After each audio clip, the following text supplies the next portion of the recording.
In June 2024, the neighbours walking past a house on St. Martin's Road in Canterbury would have seen nothing unusual. A normal street, a woman coming and going, an older man occasionally visible through a window, the kind of house that registers as background detail and nothing more.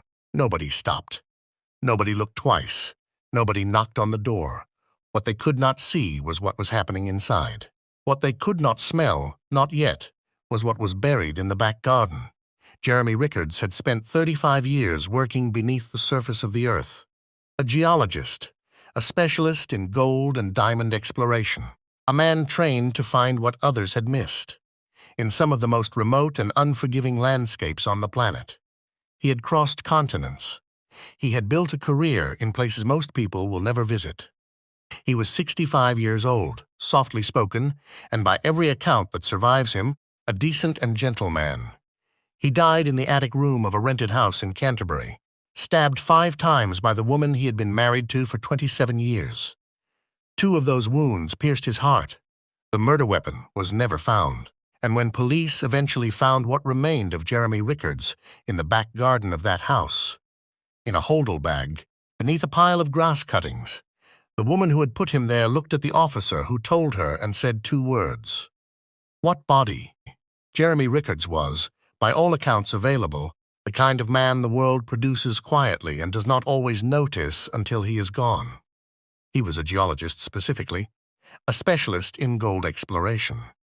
Over roughly 35 years, he built a career that took him across continents into remote mining regions, into places where the ground itself held fortunes, and the work required patience, technical expertise, and a willingness to live far from comfort for long stretches at a time.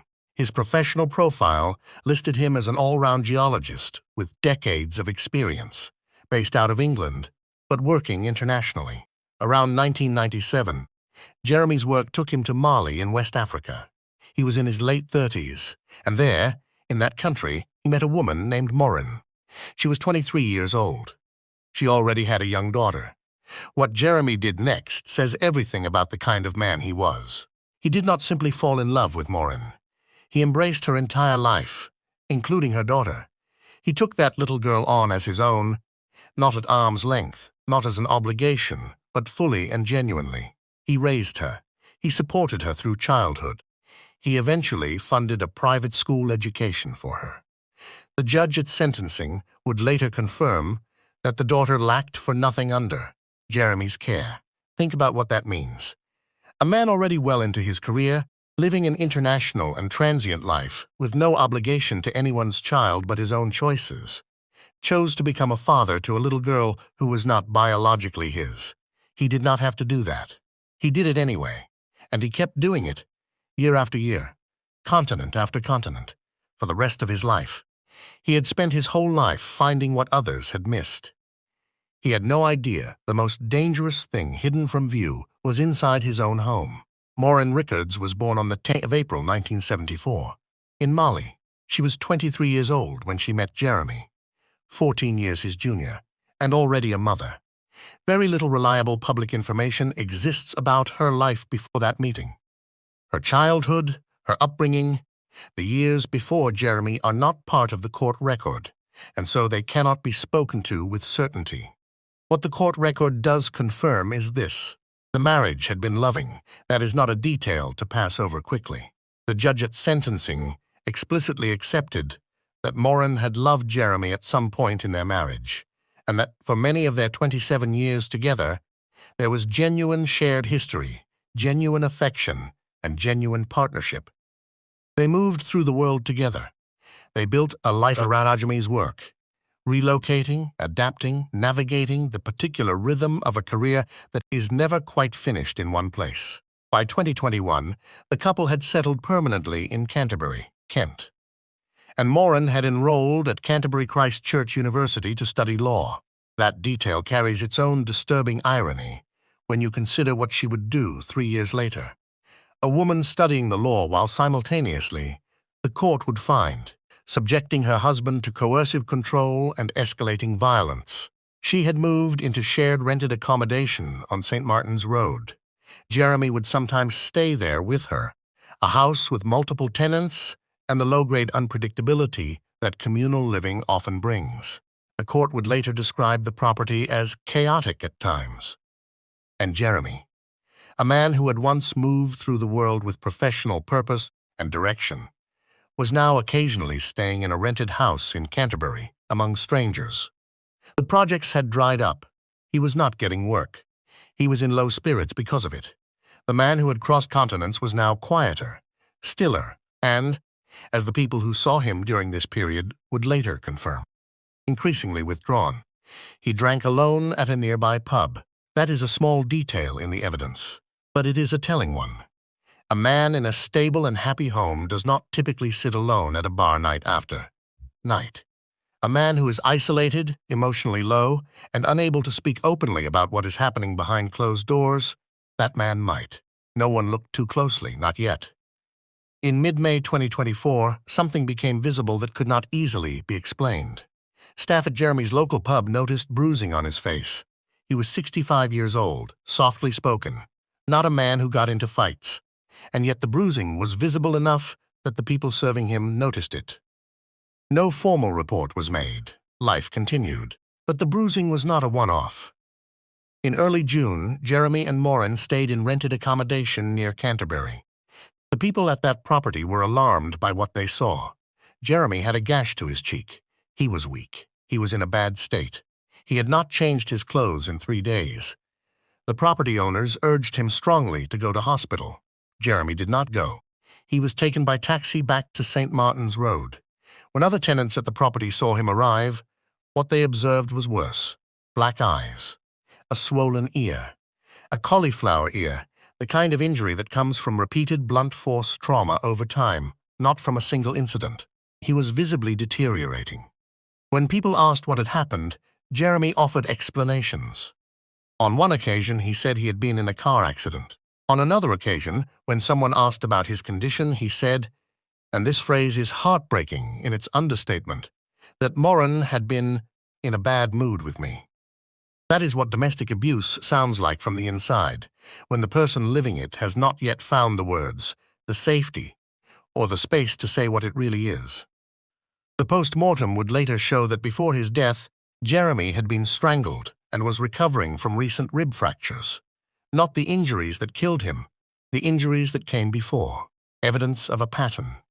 Evidence of repeated violence against a man who was, as the judge would later state, frail and largely defenseless against her.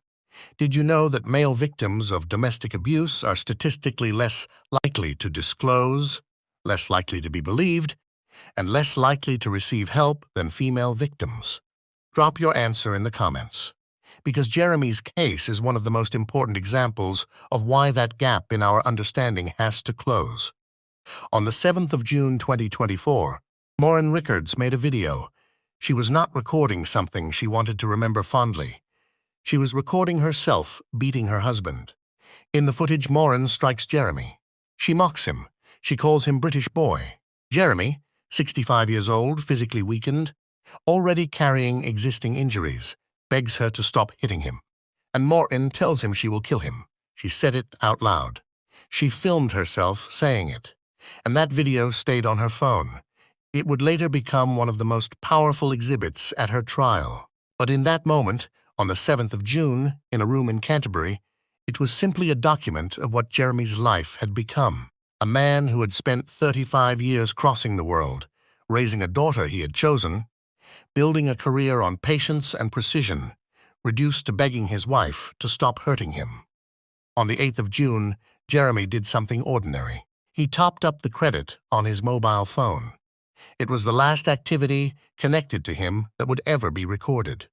When investigators later examined the audio from that moment, they heard something in the background. Morin's voice, threatening to kill him. The last time Jeremy Rickards was heard alive, his killer's voice was in the room. The judge concluded that Jeremy Rickards was likely murdered on or around the 9th of June 2024. That was the date Morin would later tell their daughter he had died. A detail that, in its own quiet way, reveals precisely how well she knew when it happened. Jeremy was stabbed to death in the attic room of the St. Martin's Road property. He suffered 5 stab wounds. 2 of them pierced his heart. The judge stated clearly that he was satisfied Moran intended Jeremy's death and nothing less. The court did not accept the suggestion that this was a sudden or unplanned loss of control. Moran had threatened to kill Jeremy. Jeremy had taken the threat seriously. In the final video, he himself had said she might kill him. The judge also noted that Moran had told Jeremy she had Googled how to do it. He had spent 35 years finding what was hidden beneath the surface of the earth. He had raised a daughter who could do the same, but he could not save himself. The murder weapon was never found. What is your reaction to this case so far? Drop it in the comments right now, because what Moran did after the killing is the part of this story that will stay with you longest. Moran did not call the police. She did not confess. She did not leave. She hid Jeremy's body in a cupboard in the attic room where it remained for several days.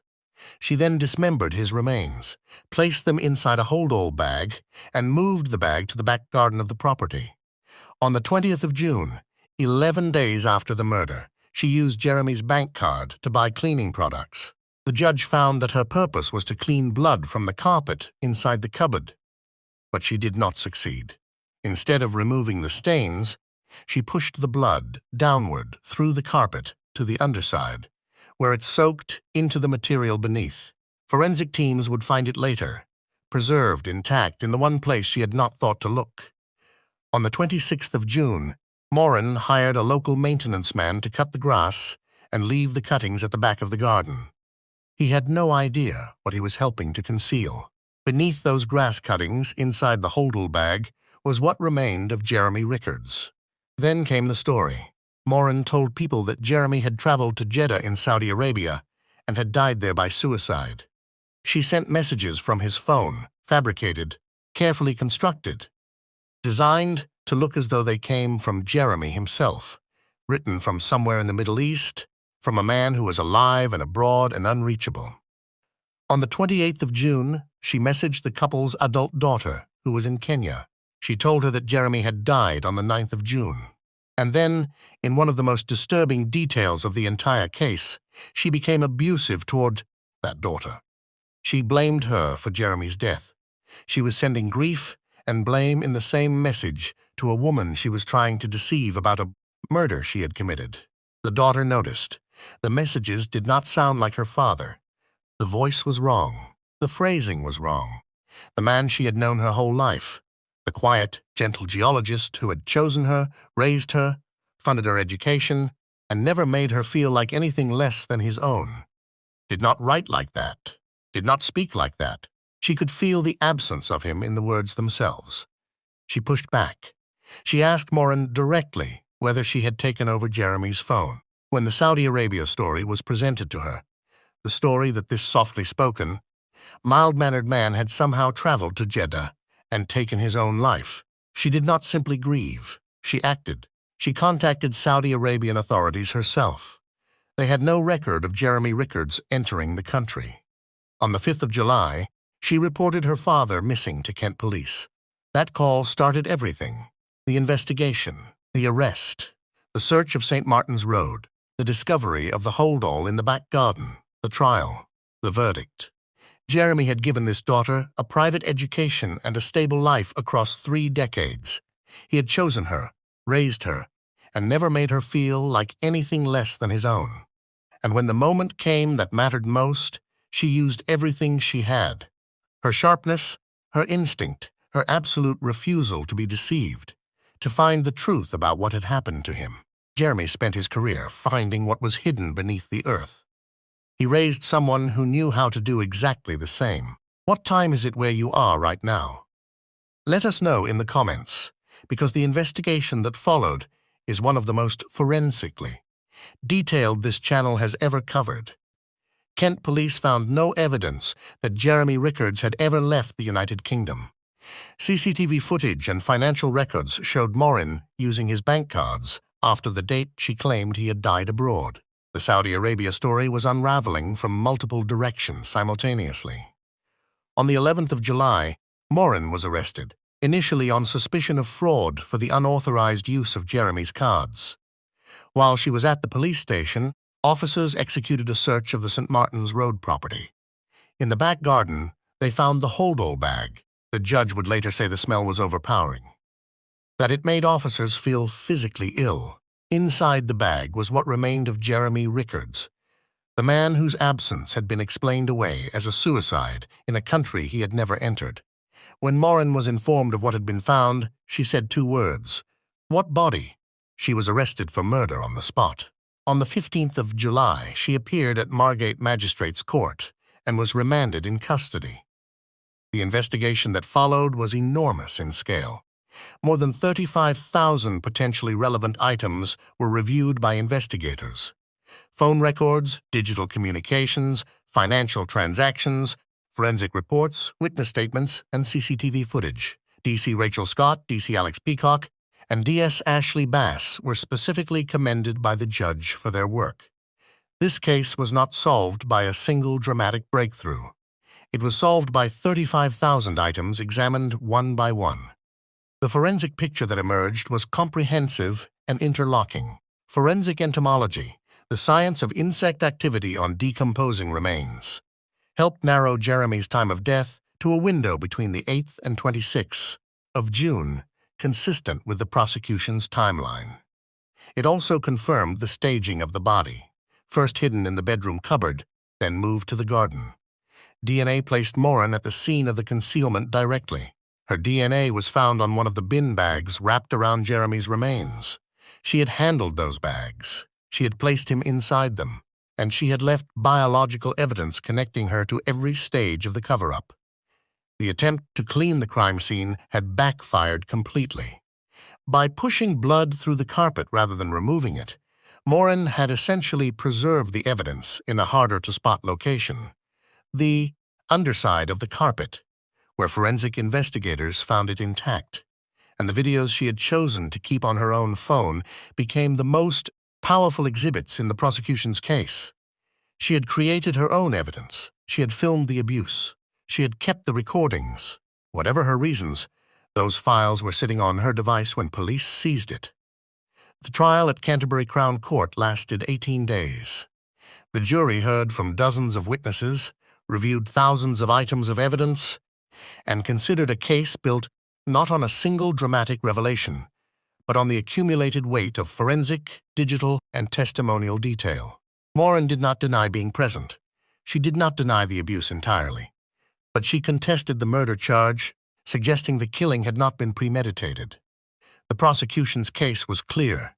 The video from June 7th, the threat on June 8th, captured in background audio, the judge's finding that she had told Jeremy she had Googled how to do it, the 5 stab wounds, the 2 that pierced his heart, the methodical concealment that followed, the dismemberment, the holdall, the grass cuttings, the fake messages, the Saudi Arabia story. None of that is consistent with an unplanned act. All of it is consistent with a woman who had decided what she was going to do and had prepared for what came after. On the 13th of March, 2025, the jury returned a unanimous verdict, guilty of murder.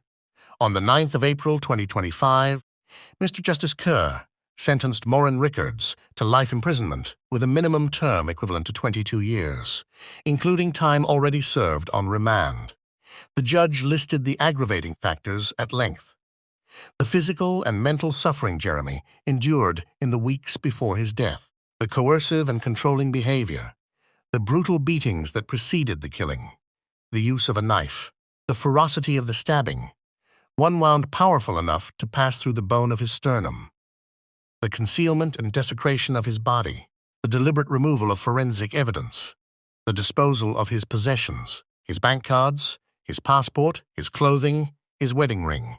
The judge said he accepted that Moran had loved Jeremy at some point in their marriage, and then he said something that stayed in that courtroom long after the sentence was delivered.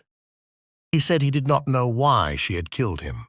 After 18 days of trial, after 35,000 items of evidence reviewed, after forensic entomology, DNA analysis, phone records, CCTV, and the videos she had recorded herself, the motive remained, in the judge's own words, unknown. Share this video right now, because Jeremy Rickards deserved better than to die in an attic room in Canterbury with nobody outside that house knowing it had happened. And the more people who hear his name, the more that changes. Jeremy Rickards was 65 years old when he died. He had spent his adult life doing remarkable work in places most people will never visit. He had chosen a child who was not his own and raised her as fully and genuinely as any father could. He had been, by every account available to us, a quiet and decent man who deserved a quiet and decent ending. His case is a reminder that domestic abuse hides. It hides inside long marriages. It hides behind explanations like car accident and bad mood. It hides in houses where neighbors walk past every day and see nothing unusual. It hides until someone refuses to look away. In this case, that someone was the daughter he raised. Detective Inspector Colin McKean said it directly after the verdict. Domestic abuse can be fatal regardless of whether the victim is male or female. That statement should not need to be made in 2025. But it does, because male victims are still less likely to disclose, less likely to be believed, and less likely to receive the help that might have changed the outcome. Jeremy minimized what was happening to him. He called it a car accident. He said she was in a bad mood. He did not seek help even when the people around him urged him to. That is not weakness. That is what long-term coercive control does to a person. It teaches you to manage the danger rather than escape it. It teaches you that disclosure is more dangerous than silence. The judge's final statement, that he did not know why Moran killed Jeremy, is the most unsettling thing about this entire case. It means that 27 years of marriage, 35,000 items of evidence, and 18 days of trial produced a verdict without a motive. The how is documented. The what is proven. The why remains unanswered.